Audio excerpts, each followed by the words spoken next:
So, dear podcast listeners, this is an extra episode in English for the second time in Reflect Podcast Live. My name is Balint, and the special situation is because we reached the FlixBus HQ to get a super management team member, Pavel Prouza, to ask anything about FlixBus. Nice to meet you, Pavel. Welcome on board. Thank you, Balint, for the invitation. And welcome on board on this FlixBus route behind the scenes of Flix. I hope you will enjoy. But first of all, you don't have any buses right now. That's true. So Flix is a software company. It is partly true. It's not true that we don't have any buses whatsoever because we are legally obligated in every European country to own a bus, actually, to qualify as a transportation company. But because of our business model, which I guess we will also speak about, we are predominantly considering ourselves to be a tech company. Just kind of, I'm not going to say by mistake, but we are also doubling as one of the largest transportation companies in the world. And what about the trains? Because you have train operations. The train is a different beast. So with train, of course, the asset ownership, it's fairly difficult to do it with a complete outside player. So there is a company that we are, let's say, invested in. And that company is actually owning the carriages and the locomotives. And so we are not in direct ownership of the assets, but we have direct influence over it. Okay. In the Hungary market, we know the FlixBus because we see the green buses. But please tell some kind of background story about you. How does the model work? Can you give a quick overview about it? What do you provide and what do the partners need to provide? Because you work mostly with partners. That is correct. So the model of FlixBus is, or shall I say Flix before being correct, because the company already is Flix because we have bus and train.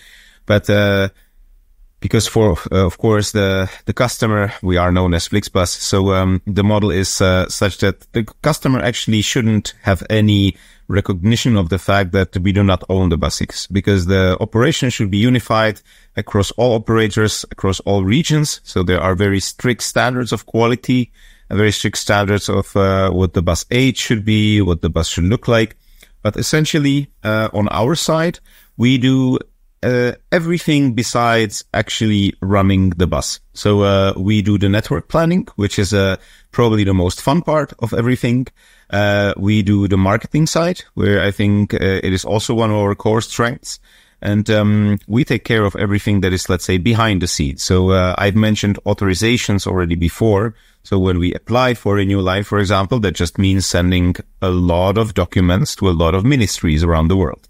So we take care of that as well. We take care of the finances. We take care of the legal side.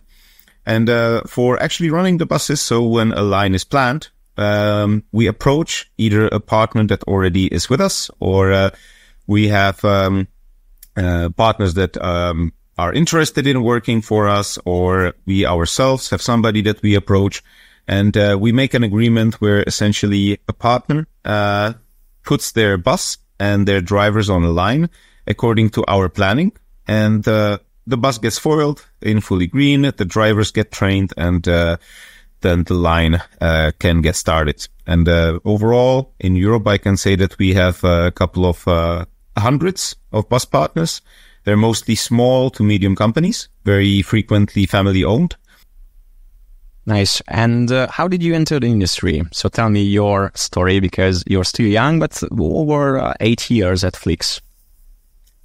First of all, thank you, Balint. Sometimes I do feel as if age is indeed catching up with me, but that might have to do with the fact that I'm fathering 3 children. So I previously have started as a journalist, actually. So I was covering chiefly video games. So that was the love of my young life, and then I have realized that this is really mostly a hobby, and that the money that I am making will not support my adult life. So I have moved on to marketing, where I have mostly devoted my time to social media marketing, basically essentially since the start of Facebook being active in Europe.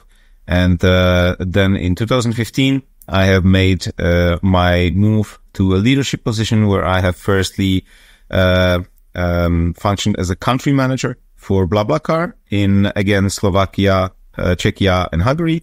And now, since 2017, I am the managing director for our lovely 3 countries. So my journey towards transport has been, I would say, leading from different specializations, if I can say that. But that's the case with a lot of people who are in the company, and that's also why we have the benefit of having many voices with many different takes, many different opinions, and that's what enables us to be, not to get too static in our way of thinking. Okay, two add-ons. So I was a journalist for my first works, so I could be a managing director of the Czech, Slovakian, Hungarian market. There we go. Too. And I thought you played with the FlixBus simulator because it's a game. After you mentioned the yes, indeed. video game testing, maybe you just attached to Flix, but yeah, it's just a joke. So let's move on and let's roll into the customer experience and feedback side of Flix, because you have a dynamic pricing model. So if I catch flix.com or the application, it's like to catch a travel by plane or a flight. Sometimes it's cheap, sometimes it's very expensive. How does it work? And how percentage of all of the stuff is automated?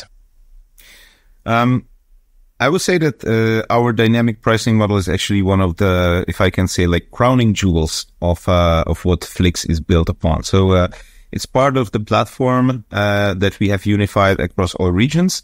And the approach is actually something that is currently in one of the most fun and most dynamic parts of its evolution, because previously we have had several, as we call them, fare classes.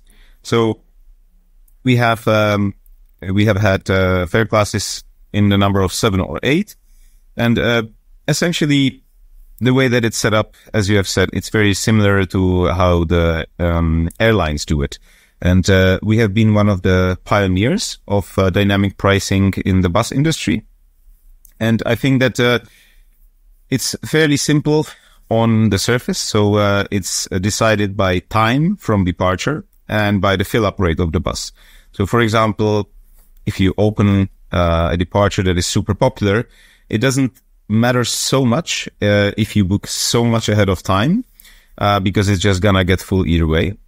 But there are, of course, also connections that are at, let's say, more like less popular times, and those tend to fill up slower. So you have a better chance of catching up with the cheapest prices. And I think that the main benefit of the dynamic pricing model for the customer is that it serves everybody. So there are customers who, if I can put it like that, just don't care about the price. So they realize that they need to travel from point A to point B, maybe for business, like an hour before. So they catch one of the last spots, and they probably pay more than the people who are more price sensitive, and they have bought their ticket among the first, like, couple of weeks ago. So it serves everybody. It serves those that are very price sensitive, to those that are they don't care about the price so much. And why I say that it's a very interesting time in our history for dynamic pricing, we are currently rolling out a system internally whereupon we are not limited to 7 or 8 price points, but it's only we can almost say that sky is the limit, but the limit is around 100 price points. So it can be really like super detailed breakdown, and that way I think that it will be something that really brings a lot of benefit, not only for us, but to the customers as well. You have to race in some kind of markets, because in Hungary, maybe you are the market leader or the most of the European areas. So you can say, okay, this is the price, and you have to live with that. Of course, from the legal point of view, it's not quite so simple. So we are limited in terms of how high the price can go by the law in most of the markets. I think that we are also limited by common sense a lot of times. So of course, when you say that we are the market leader, that is true in some of the markets, in some not. So, for example, of course, in Hungary, we do not have the possibility, unfortunately, to operate domestic connections, which is a shame, and I hope that will change in the future. But on the international connections, yes, we are definitely one of the stronger players. And the thing is, if we were to go too crazy with the prices, it doesn't matter that the competition, for example, is not present right now, but it would be present, I promise you. Because if you do something that the customers will not accept, then they will look for different solutions. So it's a situation that is very fluid throughout all of our markets, and it's visible in some of the markets that I operate in as well. In my region. So it's not only the case in Hungary, where we have, of course, a very high demand for connections between, let's say, Budapest and Vienna, and going on to Prague and to Berlin as well. But in Czechia, of course, we have very strong competition in RegioJet that have been making fantastic work for many years, and we are having a nice fight, should I say, for different connections. And I think that who benefits the most at the end, of course, is the customer. Yeah, and it's keep you fresh, I think, this of course. little race. Okay, you mentioned you have some kind of regulations about, or rules about the buses, the age, the comfort, the manufacturer maybe. So as I said, our aim is to make sure that the customer... there are, of course, let's say, very educated and curious customers who listen to good podcasts, for example, and they will know that the business model is built in a way where we operate the buses with partners. But overall, the aim is that the customer should not recognize this, and the experience should be unified across the board. So we have a selection of, let's say, preferred bus manufacturers. It is not a limitation strictly. So there are regions where brands that are not, let's say, heavily preferred are present as well. The thing that, of course, is mandatory otherwise is the age of the bus. It is the Euro grade, so let's say the emission grade. So of course, older buses, if you stand behind one of them for a couple of minutes, once the bus is running, you will faint probably, or you will at least feel sick. So we do not operate buses that cause that. So our aim overall is to have as little impact on the environment as possible, and we say that publicly very loudly. And of course, we always hear, but you are operating diesel buses, so how can you say that you are a green company? And our answer is that predominantly we are a public transport company, and public transport by definition is always better for the environment than individual car transport.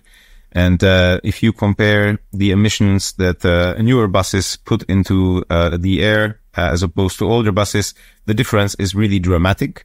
And our overall aim is that by the year 2040, we want to be fully emission free. So, or I say carbon neutral. And that is one of our very ambitious goals. It will demand a almost complete fleet transformation.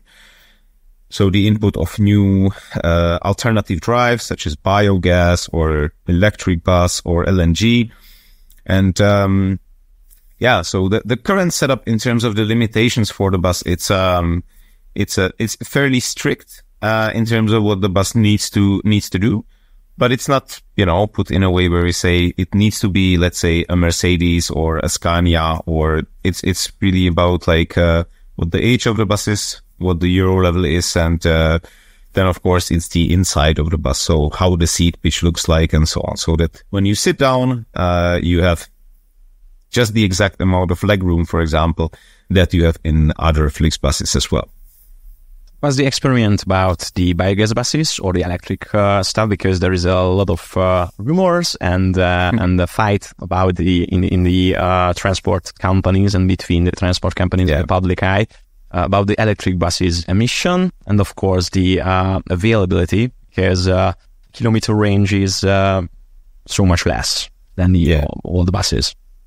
Yeah, of course. And I actually agree with it, because we are testing all possibilities and coming up to solutions that we would see as preferred. And our region is also going to be part of the, let's say, more rigorous testing from, and I hope, next year already.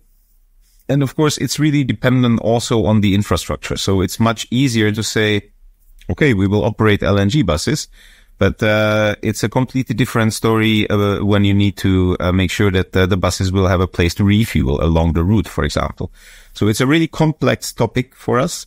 And for example, the electric buses, we have tested them fairly rigorously a couple of years ago, like last year and this year as well, in other regions, mainly in France, if I'm not mistaken.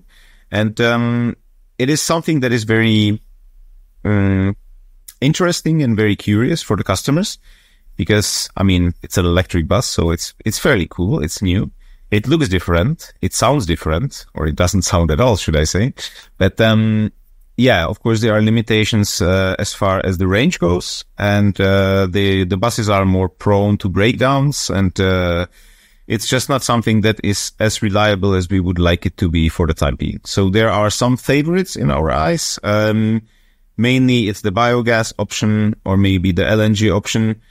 But yeah, we will be continuing testing throughout the next year or 2 years. And then I think that we will make a final decision for every region. And but yeah, with the scope of the lines, it is a very, very complex topic, because if you run a line that is for example, one of our longest lines is Prague-Barcelona. So you need to make sure that along the route, you always have a place to make sure that the bus goes forward. So yeah, it's a fun topic and something for the future, definitely. Just in a short way, and what do you think about the hydrogen buses? Because there's some kind of new leg of the public transportation, and it could be better than in an electric way. As of course. The experts say. Yeah. And I absolutely agree. I think that it's a fantastic option, and we will be testing them as well.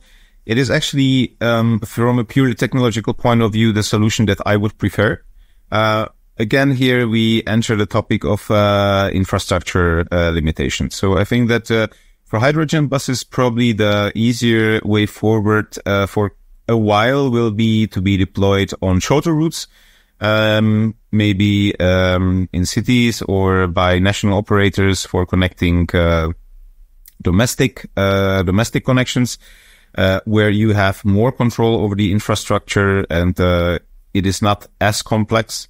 So yeah, but from a purely technological point of view and from the emission point of view, the hydrogen option is actually something that, yeah, I'm personally a fan of. But yeah, let's see what the further years bring and how far our tests are gonna get us. Yeah. That was the hardware, the bus section. Yes. And I'm really curious about the software. So, and we're using big data and analytics and a lot of things behind the scenes. Please tell me about something, because you said the route planning is the most funny or interesting part of your job. How you can optimize the routes, or how you can choose where the Flix operates. Yeah. I will say that for us right now, we are a region that is commercially mature. So we are here for 8 years. We really know the business very well, and we have a lot of historical data to build upon when optimizing routing or when adding new stops and when making the decision on an educated way. So what I will say in terms of data usage, Flix overall is very proud of its, let's say, self-dependence. So we almost never use any outside tools for data processing, for data analysis. And for example, our network planning department has a lot of internal tools that are purely dedicated to them. And so that you don't have to, if I put this in a fairly blunt way, so if you, for example, plan from point A to point B, you don't have to go and open Google Maps and plot the route there. So, and that's just, let's say, something very much on the surface. So, what is more interesting for me is always like where to make the educated decision concerning the business case of a new road. So, for example, we are deciding like which seasonal routes to operate. And there is let's say, a hypothesis that, for example, it's going to be very popular to go to the Baltic coast. So to the coast of Poland and to the coast of Germany.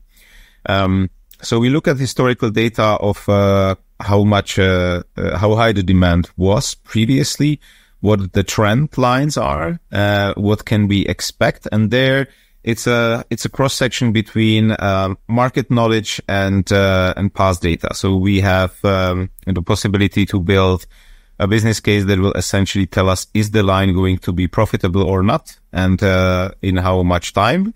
So is it something that we can realistically put on the road?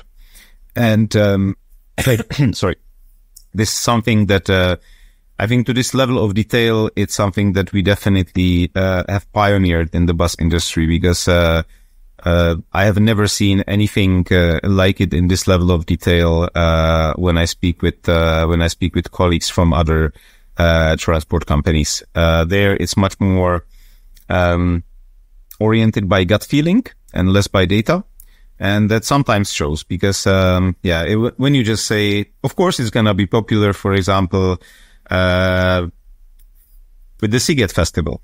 It's always the question every year, like how many people are going to be going? So do we put 8 extra buses or 50, So, and this is something that needs to be prepared very rigorously based on past data, of course, but also based on market knowledge and the competition knowledge. So yeah, that's why I consider this part to be very fun. How many people working on it? How many bus experts, map experts, programmers? How does it look like? The network planning department comprises of several dozen people that are either devoted to certain regions. So they are really the experts for a given region. They know the realities of the region and the competitive landscape super well. And then we have other people who are, for example, experts on knowing where to and how to structure the overall picture of the network. So, for example, there is the topic that probably is not super obvious on first sight, but bottlenecking. So, for example, if you have a super popular connection on a longer line, so I have mentioned Budapest-Vienna, but let's say that the line then continues all the way to Berlin and then maybe to Copenhagen. And if I'm a person who wants to go from Budapest to Copenhagen, but there is a lot of people who only want to go Budapest-Vienna, that will bottleneck my overall capacity of the bus, and I will transport 50 people to Vienna, and then I will have an empty bus going for the rest of the road, which is not ideal. So there is a lot of need to analyze this, let's say, network quality. So this is also part of the expertise. And you have asked also about the technical capabilities. There is, of course, completely, let's say, separate part of the Flix family overall, and that's Flix Tech. And that's a few hundred people in different locations that are devoted to developing our technical solutions for every department, be it marketing or revenue management. So, for example, the pricing topic that I have mentioned. And there is also, of course, a part of it that is devoted purely to the network planners. So they take care of their tools, and they, for example, develop really cool stuff like something that we call the radar. And that is a system that calculates in real time the position of the bus, the speed, of course, and it gives the estimate of what the arrival time at the next destination would be, and it communicates that to the customers. So the customer, if they have booked through our app, they can just open it and see, okay, where is my bus? When will it be here? When will I get to my final destination? Okay, and how many people are working in your team? So you have all of these experts in your team for these 3 countries? Actually, this is something that is a great question, because the divide between the teams at our company is between the country teams and the headquarter teams. So in the headquarter teams, they also house the teams that, let's say, provide scalable services. So, for example, the network planners, even if somebody is an expert and working for us, that doesn't mean that they will work for us forever. So we have had a lot of planners working for us throughout the years.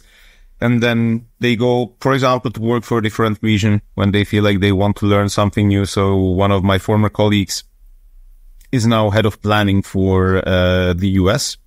And so those people, they are considered part of the HQ teams. So for my team specifically, I consider only the people that are purely related to the topics of the region. So the team that's sitting here in Prague with me is comprising 15 people.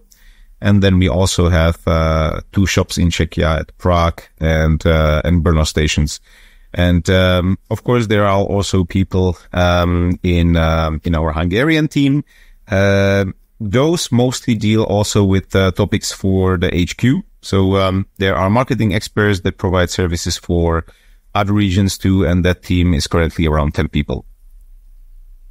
Let's make a top 3, if you could help me on that. So what was the most popular route, or what's the most popular route in Europe? That's my first question. The other question is the most profitable route in the Flix history, if you can share that information.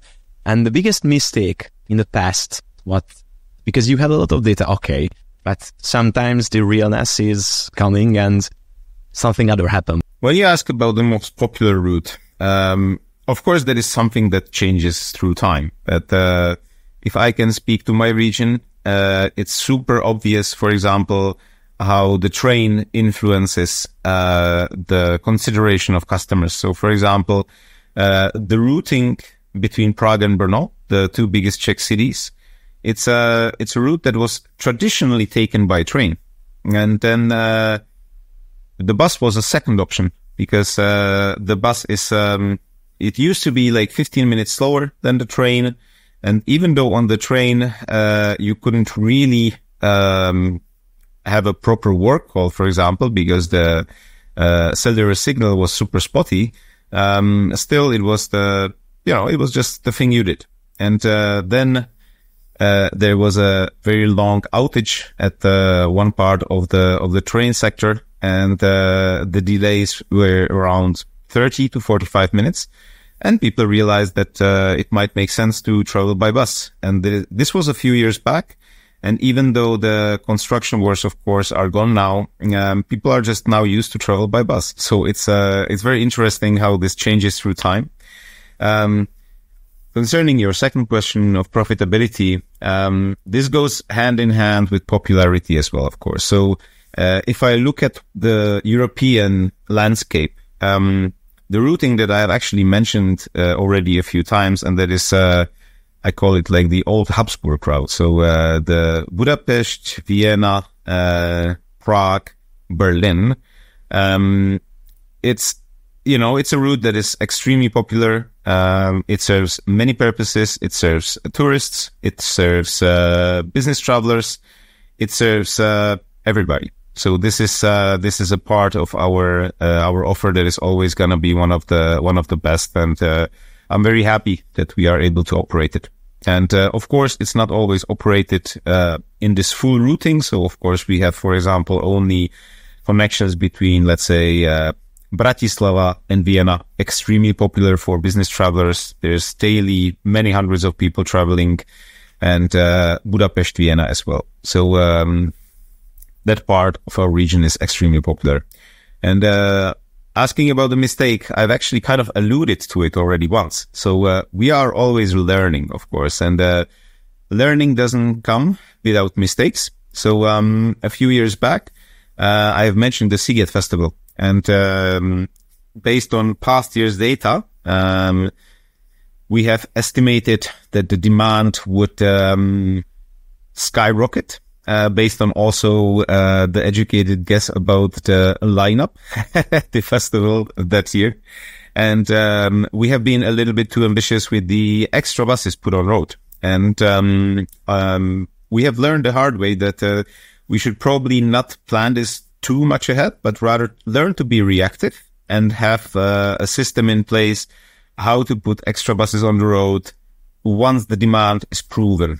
So if I can, that is something that I can share. And I think that I'm also fairly happy to share it already, because this is a mistake that we were able to learn from and actually make good changes that make sure that we don't make that mistake again. You have to save this tip for another use cases too. Thank you. Yeah. And let's roll into the technological side again, because in 10 years ago, there was a totally different market leaders and market players on the public transport company services. But what's the technological innovation, what you bring to the market, and what's unique? Okay, we had the special pricing story behind, but another things what we can't imagine before, maybe Wi-Fi on the bus or something like that? I would say that this is something that definitely is, when you see it, you see how the evolution is moving forward. Because a couple of years ago, definitely, for example, the Wi-Fi on the bus was something that we have prided ourselves in being best in class. So it's also very relevant according to the region, right? Because when I have started at FlixBus in 2017,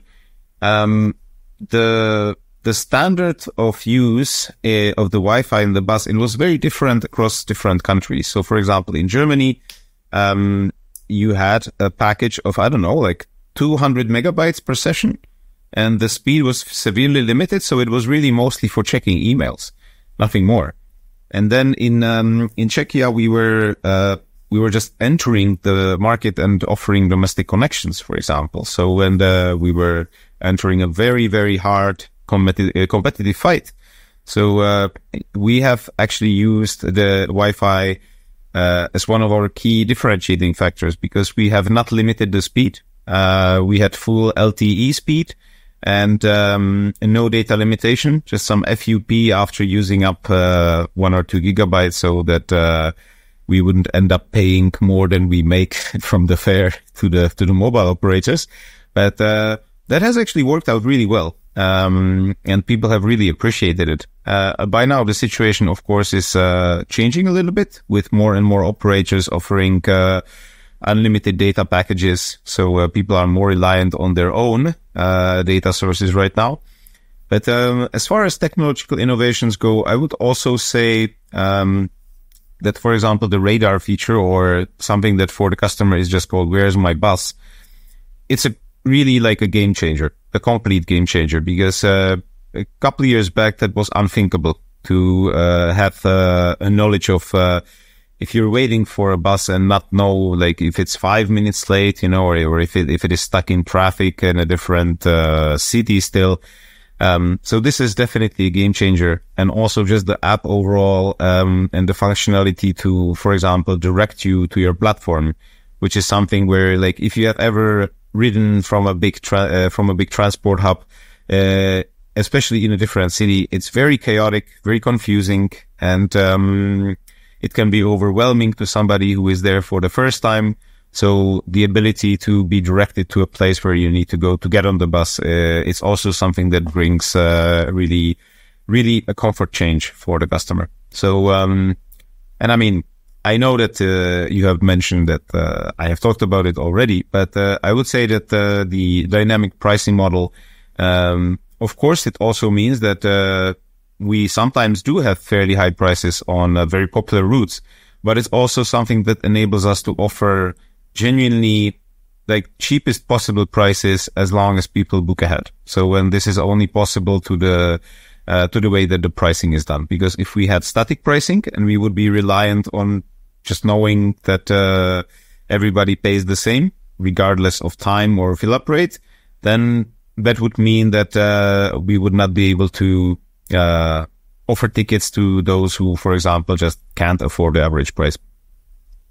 Could you help me? How many systems and applications do you have in the background? Because you have the, if I understand correctly, the chauffeurs, the drivers, has an application on their mobile phones.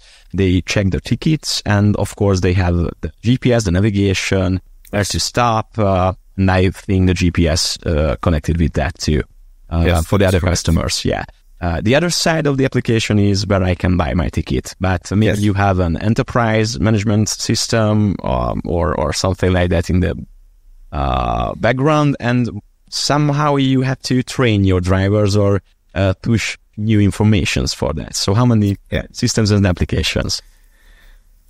A lot, really. Like above the top, the few that you have mentioned, I think that I have already said something that alludes to it, but we as Flix overall, we are always trying to first look at the landscape of offered solutions, see if something fulfills our needs.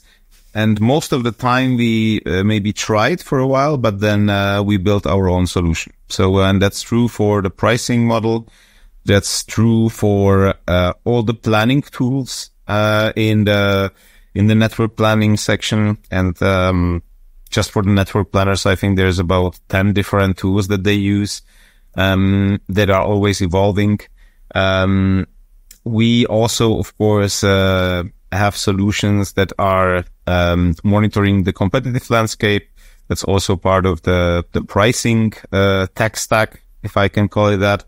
And on top of it, we of course also use solutions from leading SaaS companies. So we are running on a Microsoft solution that is backing most of the admin side of things, and of course like most industry operating in transport, we are using a CRM tool from an outside provider, because there it just makes no sense to build our own, because the solutions that are on the market, like, they are already very close to 100% what we need. So it's fine for us to use as is.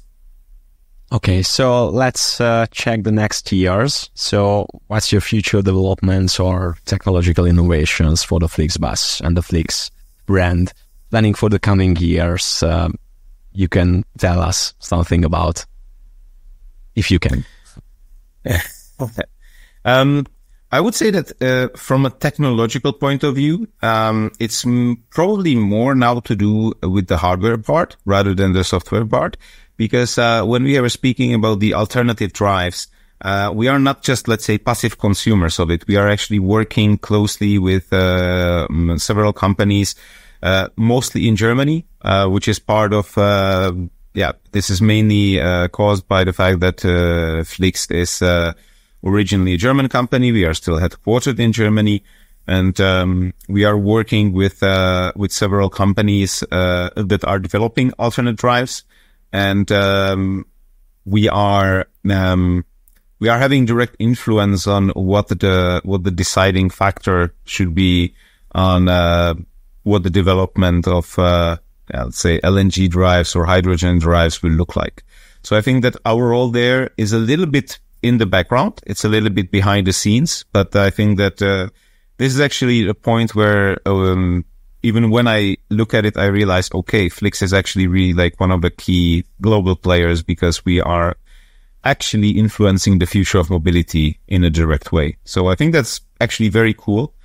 And my big hope is that we will be able to scale further our train offer. So currently train is offered in Germany, and of course it's very interesting to look at how the difference is between what it means to run a train and what it means to run a bus, of course. But I hope that one day we will scale that offer to other regions as well, because it was and it is still a learning experience on how the offer should be structured, what kind of technologies we want to use on the train to make sure that it's something that the customer will appreciate, and it will also enable us to offer, for example, the train at a cheaper price than the national competition.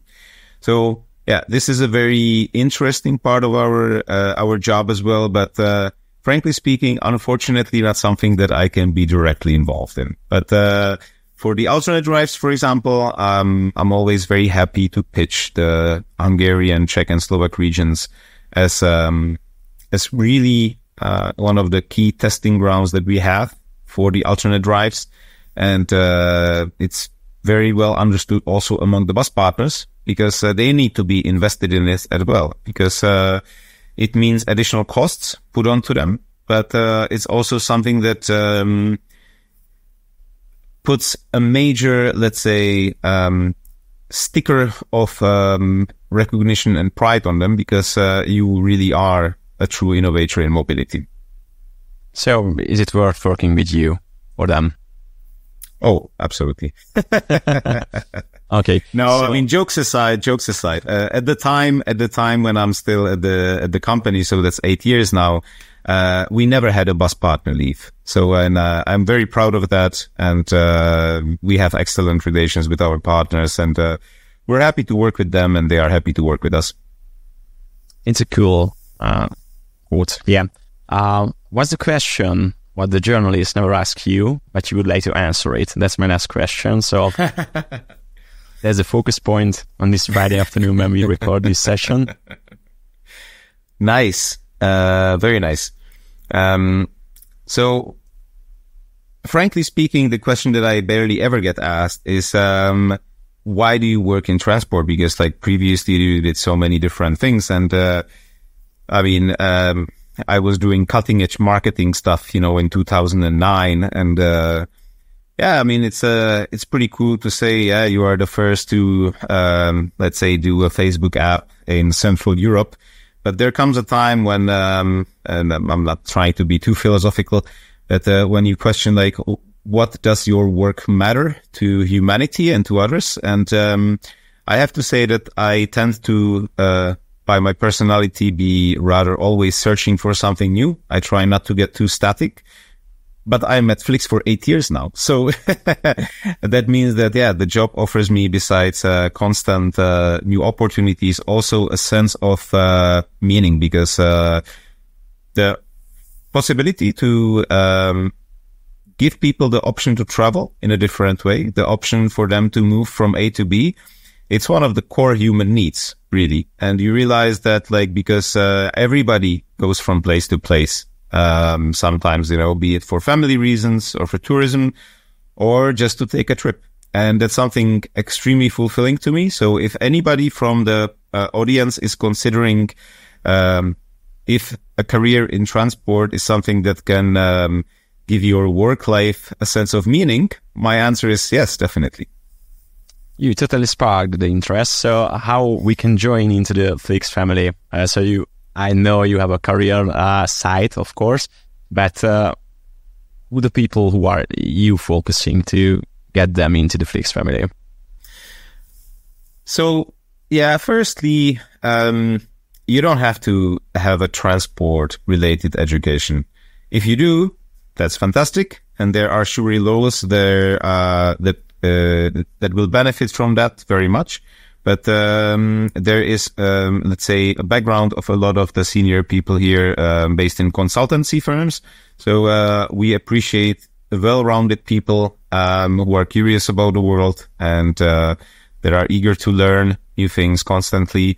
And we are a very tight-knit team.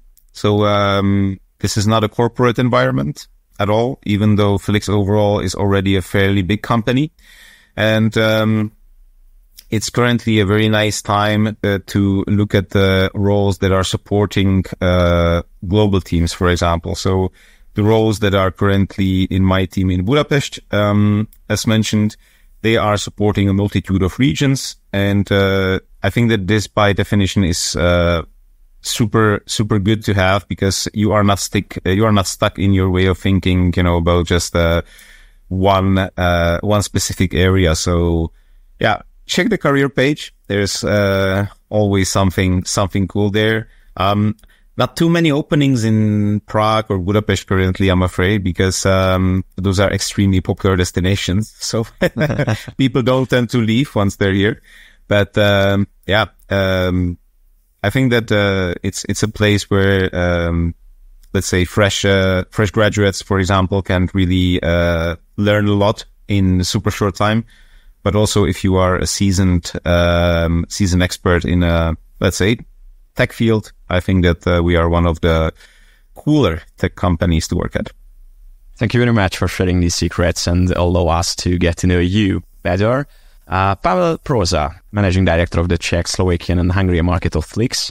And please make a last hint, what will be the next route from Budapest? So in the next few weeks, few months, just to make some headlines. No, first of all, thank you very much for the interview, Balint. I have very much enjoyed it. And thank you for the opportunity to be part of the Refact podcast. And I did my best to not hold back information, but concerning future line plans, I need to keep zip. But if I can say one wish that I have for the Hungarian market, and it's a very strong wish that I have said publicly already many times, and it still holds true, is that I want Flix to offer domestic lines in Hungary. And I think that it would be a tremendous change for the Hungarian market, and I really hope that we will be able to pull it off in the future.